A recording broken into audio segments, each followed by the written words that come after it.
Welcome back, Keepers of the Flame. Okay. Well, we're on Scorpio. Woohoo! Okay, public service announcement. Now is the time of creating, not the time to like get into people's fear porn, get into this, that, and the other time thing about craziness of the world, this, that, and the other thing's gonna flood. We're gonna have this. AI is gonna take over, blah, blah, blah, blah, blah.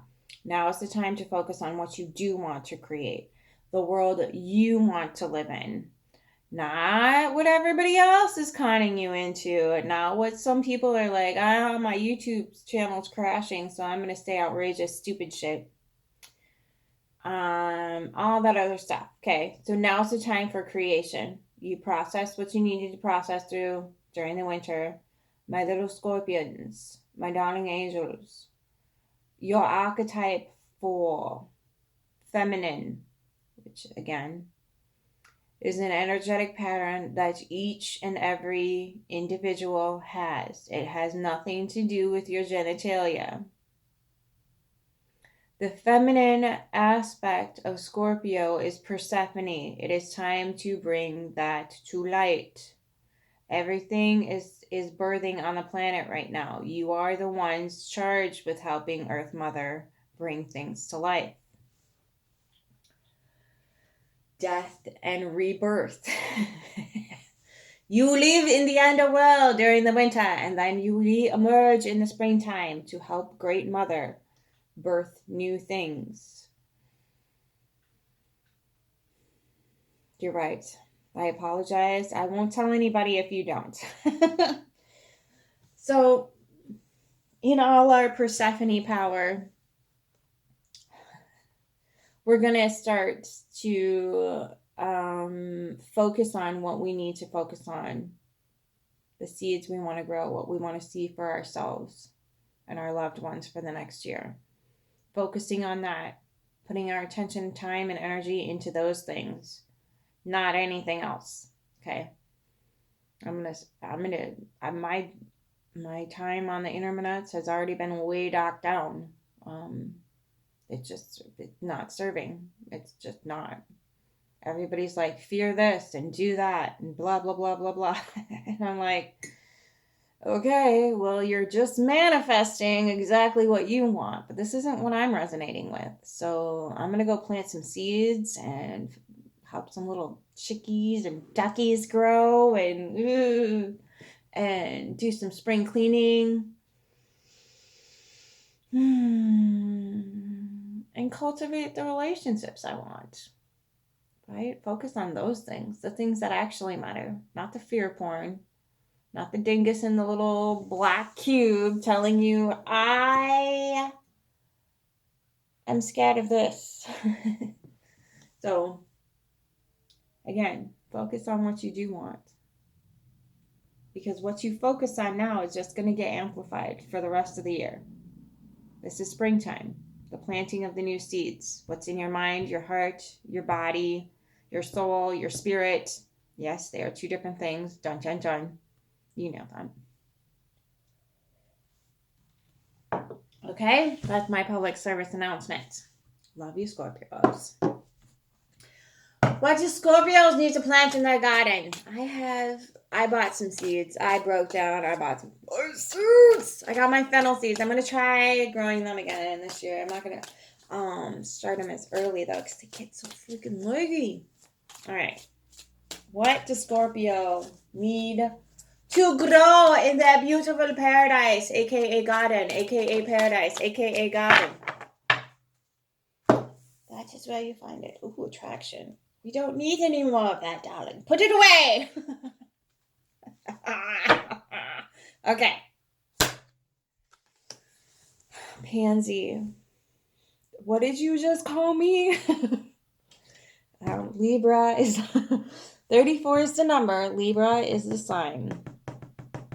This looks like a pendulum of some sort. It's dangling here. You know, the swinging back of the port. Attraction. Dang it. Oh, we don't need any more attraction. We have enough magnetism to choke a freaking horse.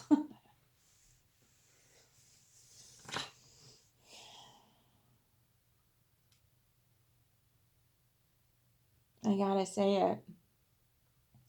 So the reason why people are attracted to Scorpio is not because of the sexual energy. It's because we hold that purity, that viola to that purity of heart within us. And everybody thinks they're entitled to have access to it.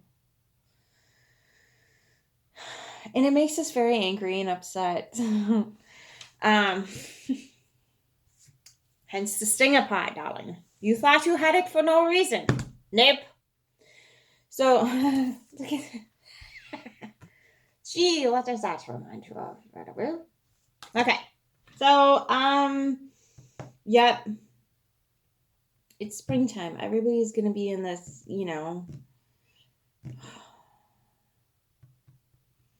I don't know what you call it.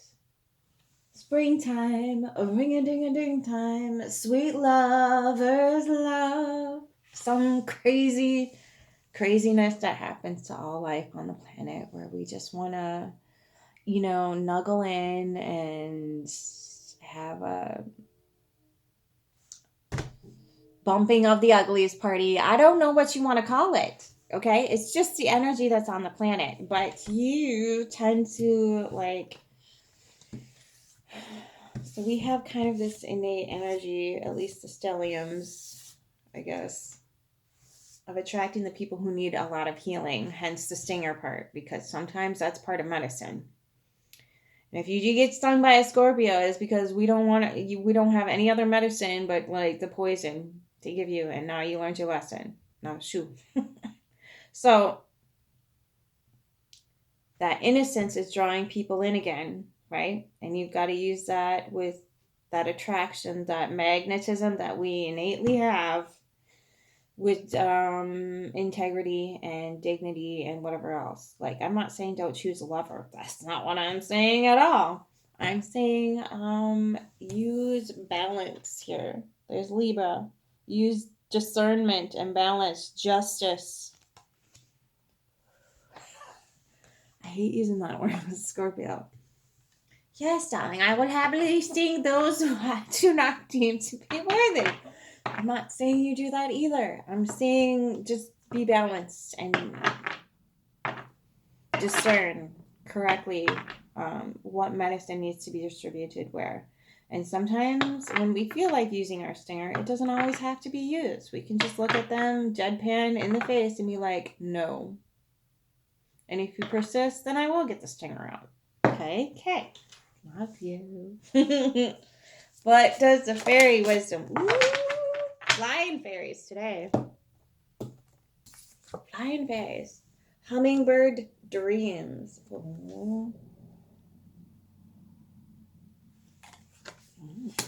That's interesting. Hummingbirds are those little energetic things that just buzz all over. They're brilliant. They're beautiful. They just embody energy. They're just little battery sources of brilliance. And they, go from flowers. So they kind of have the bee thing too, where they're hopping from one flower to the next. And maybe that's the type of energy that's coming at you right now, where they're just I want to try that flower and that flower and that flower. You know what I mean? Wink, wink, nudge, nudge. They want to sample all the flowers. But right now they're finding your flower attractive. I don't know. Okay. We're going to get Earth Magical. I'm really curious about what it says about that. I'm not sure. That's what I know about hummingbirds. Desert, Vision Quest, and Childhood Innocence. What did I say? That's what they're attracted to, by the way. That energy, frequency, vibration of getting back to that childhood innocence of just pure raw existing rather than having any pressure put on them from outside sources, which Scorpios provide the perfect container for.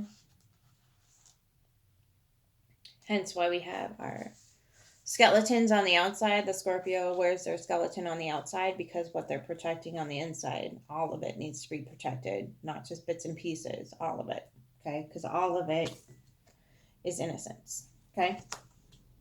No, it's not that. The freaking devil. Well, If we knew how to interpret medicine correctly and knew how to distribute it correctly and knew how to receive it correctly, things might get a little different. Just give me something to think about. Pansy, in gardens, beauty is a byproduct. The main business is sex and death.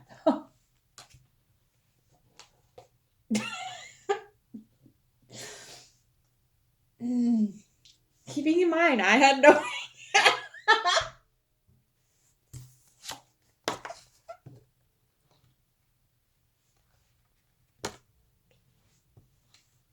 Love you, Scorpio.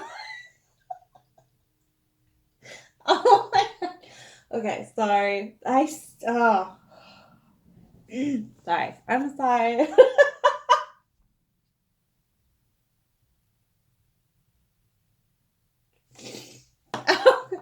Okay, sorry. Pansies indicate that people are being pulled into your life who align well with you.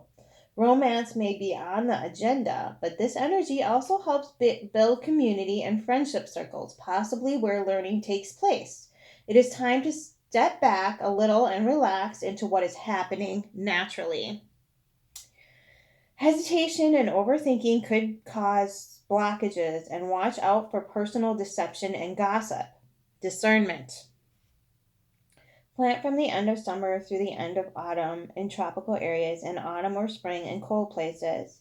And in temperate environments, you can plant from early summer until the end of autumn. The best position for pansies is one in which they receive full morning sun and afternoon shade. Feed every second week and deadhead regularly. The plants will flower in about 16 weeks, and the base life is around 7 days.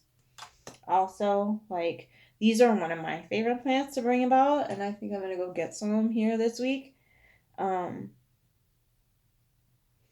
really cool thing about these is they like the cold weather. So if you cut them back after they're kind of petered out when the summer heat hits in, you can put them in a shady area and just remember to keep them watered. And then in the fall time, they will start blooming and perking back up again because they like that cool, cold weather.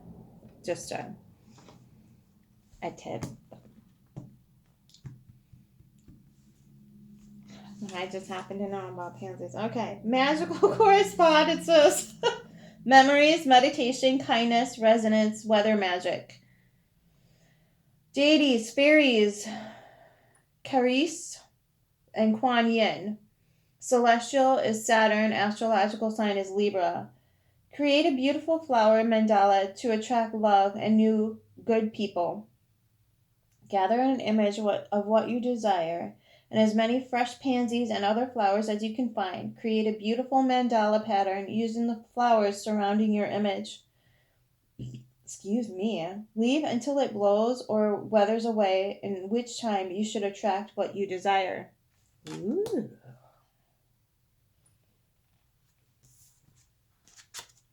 Okay. Fairy Wisdom Oracle. 30 is the number for this card. I feel like I've read this before, but I don't remember it all that well. Okay. Ready, set, grow. Keyword, the smallest. Even those who seem the least to us have their dreams. The tiniest and the weakest have their place in the universe just as we do. They have a special job that only they can do, a place that only they can fill. There is no one being that is more important or more worthy than another, regardless of the form in which they choose to express themselves in life. We marvel at the tiniest hummingbird. How can it move its wings so rapidly that it can hover in one spot and then fly off in a split second?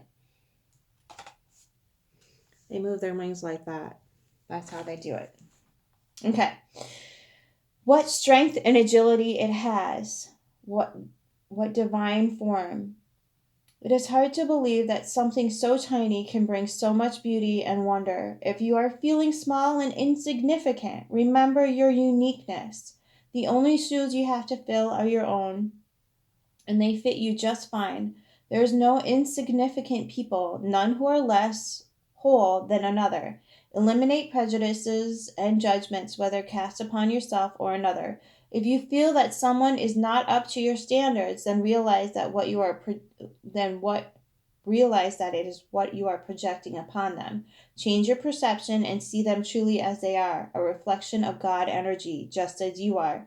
Spirit expresses through all of us in its own way. It is not for us to second guess. If you are feeling less than whole, remember your divine birth and take comfort in knowing that you are divinely perfect. Pursue your dreams and know that you are divinely guided.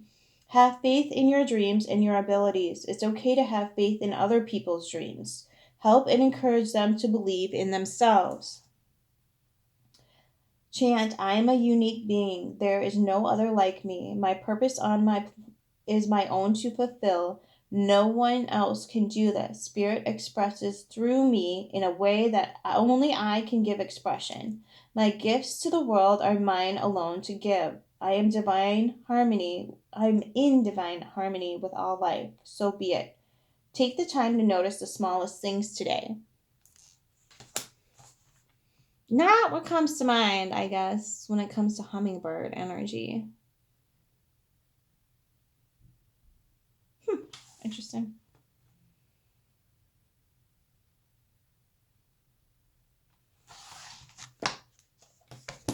But yeah, like don't let anybody squash your way. Just make sure that you understand what's happening within you. Okay? Okay. And you do have an impact on the world. I mean, absolutely. And that impact is definitely felt by other people. So understand how that gets put out, right? And are you bringing light to the situation and saying, look, this is the outcome. Can we maybe do something different about it?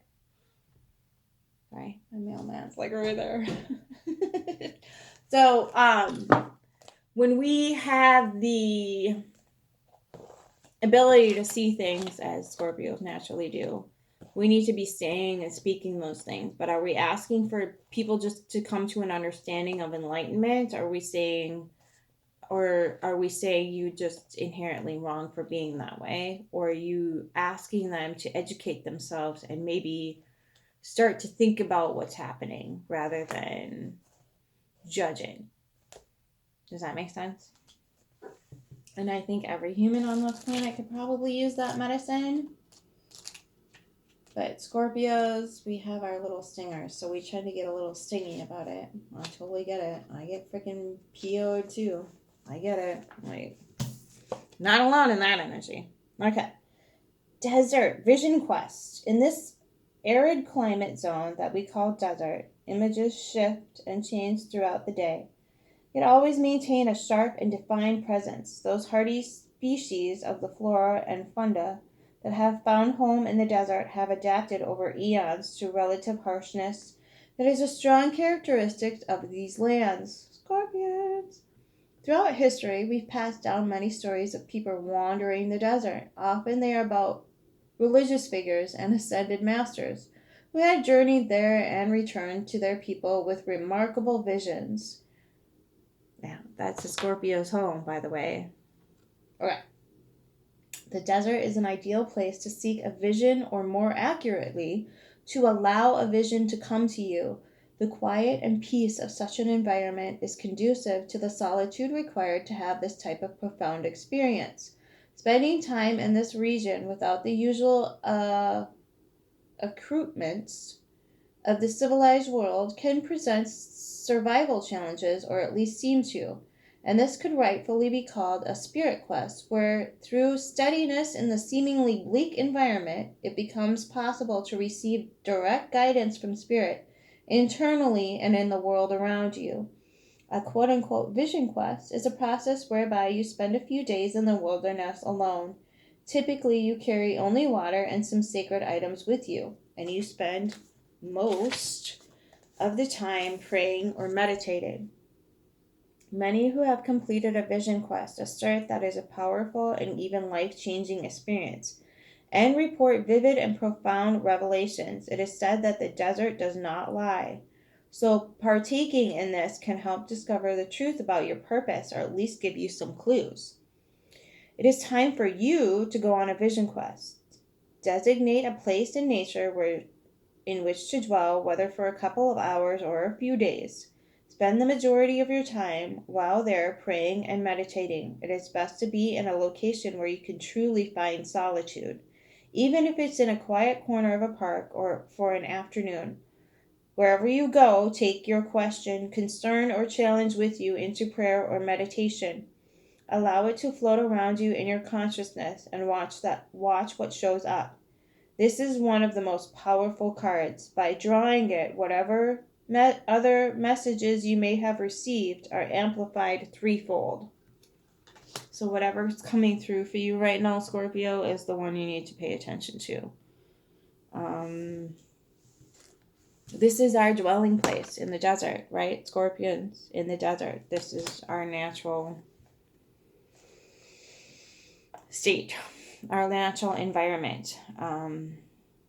Oftentimes, because we're such a misunderstood creature, we do get a lot of that. Like with, we self-isolate, we kind of withdraw in our cell, right? And we stay quiet, even if there's people around, because we are waiting for that vision to come through of like, what's really happening here? What's the undercurrent of this situation? What's really going to manifest out of this frequency, energy, vibration that I'm witnessing right now? And we hold back and we're like, I'm going to wait. I'm going to wait to see what happens, or I'm going to wait until that vision actually comes to me. So this is our kind of our natural state of existing. And I feel with childhood here, like, it feels like you are going to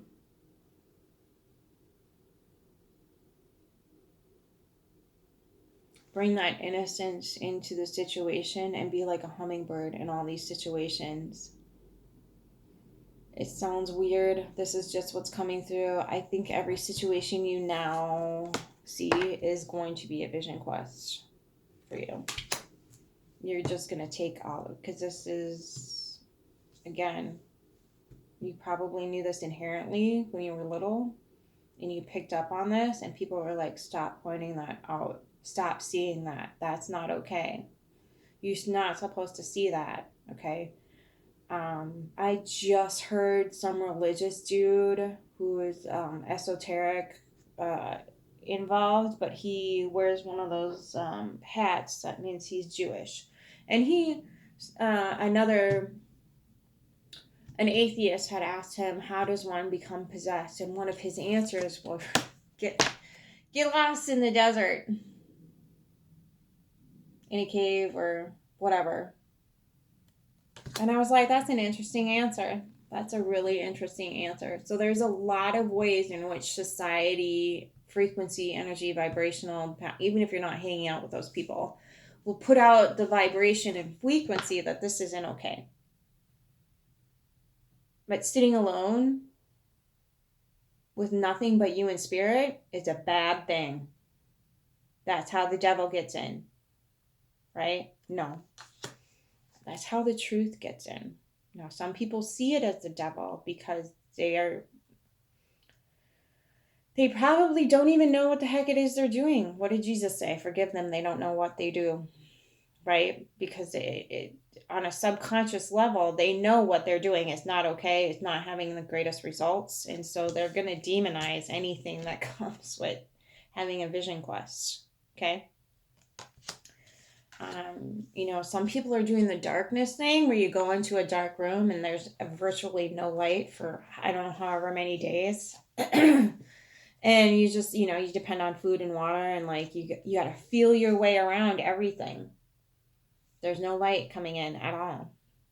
That could be another thing you might go off and do. If you're have the benefit of being alone, like in your own place of living, maybe try doing that like for yourself, like blocking out the light for maybe a few hours. If it scares you, just do it for a couple hours, see how you feel, right? So those of you who don't like the idea of going out in the middle of the woods and be like, I really don't feel like this is okay, That's okay. Some people go to the boundary waters to do this too. Boundary waters is a great place to go to get away from civilization and just be with literally no sound, no nothing, no disturbances. You can't have there's no cell signals up there, nothing. Nothing. So that's another place, and you can do that, too, in the desert. Go sit there and meditate. Make sure it's a shady spot if you're gonna meditate for hours. Okay? So don't shy away from this. People, I feel like this childhood beginning here and a childhood beginning here is just asking you to remember that piece of you that you lost when you were little because the society didn't want you to have it. Because a lot of times the undercurrent of every situation has that thing that makes everybody uncomfortable, right? Whatever it is. And if you've done your Scorpion homework, you know that you drive your boat where you need to, but it's usually back to safety once you get to a certain point of that understanding that current. So when it comes to our vision, when it comes to our understanding, when it comes to what we see in the world, we can be honest, bring it forth to the table, hold space for it, and be like, look, this doesn't have a good outcome, and that's why you're scared of people who have this innate ability. That's why you're terrified. Okay? But just show them that there's nothing to be afraid of. There's nothing to be afraid of. There just isn't. It's not about your freaking luck. I know you want to be scared of the dark, but it's just the thing you don't know. That you don't know, that you don't know. If you sit there and look at it, guess what? You can fix it. Woohoo! Okay, moving on. Childhood, innocence. The light from the heavens falls upon the children through the rays of the sun that illuminate their present like a spotlight. The little girl reaches out to the bright beams, and these elements together portray an idyllic childhood activity for many of us who have had the privilege of exploring the natural world. The blanket of lush meadow grass embraces a small pond which leads to a more distant valley, one that is darker and shrouded by the very clouds that also produce this remarkable play of light. In their exploration of the world, it is inevitable that these children will at some point lose their original innocence. It doesn't have to be a permanent loss, however. We don't need to live in constant fear in anticipation of such an event, nor do we have to reconcile the loss of that state of purity by constantly romanticizing the past and missing out on the present. The wisdom and faith we have accrued from our life experiences are the keys to recapturing that state of innocence. The light that will guide us through any dark passage is the light of spirit from within that connects us with Source. Finding our innocence once again, we become aware that it is never lost, just forgotten. Okay? Again, processing those patterns that you developed in childhood and probably were stifled by it for whatever reason. Okay? So, you've always had it. Lovely little scorpions, you've always had it. It's always been there. It's always accessible. Your natural state, darling, has always been there. Time to start reaching for it and start using it, utilizing that medicine that everybody keeps being attracted to. All that medicine from your visions that people keep being attracted to. Look at that white light that's radiating out of all of them. Okay? That's what they're after. It's not always your genitalia. It's up to you to decide who gets there and who doesn't. No one has a say. Okay? Love you. And until next time, keep your flame, darling.